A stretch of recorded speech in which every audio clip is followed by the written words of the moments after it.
Is it possible to tamper with the bank's valuation for a property? Now here's the story. This is a property that I'm selling and the seller is looking to let go at a $3.8 million price tag. Some buyers came along, some were keen, some were just shopping around, and there was this particular buyer asking me about the bank's valuation. So I sent her the official email that was sent to me by the banker that the bank valuation of this property is $3.6 to $3.8 million.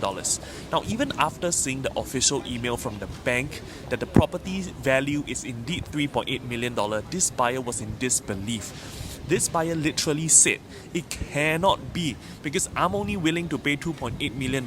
How on earth can the bank valuation reach $3.8 million? And the buyer was asking me, did I rig the bank valuation report?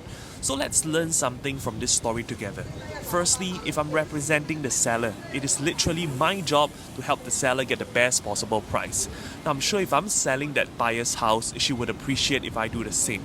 Secondly, is it possible to rig the bank's valuation? The answer is no. I mean, you can try to keep talking to the banker or get maybe a few different opinions from a few different bankers, but plus minus it will be the same.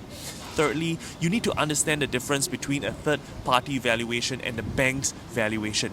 If you think that bank valuation is bad or low, you want to engage a third-party valuer to do a valuation for your place, you can do that. However, you need to know that the banks have a panel of valuers that they use, and they typically get the average of 3 valuers from their panel to determine the valuation of the property. So even if your third-party valuers determines that the place is $100 million, it's not going to make a difference unless the average of the 3 valuers within the bank's panel agrees with it.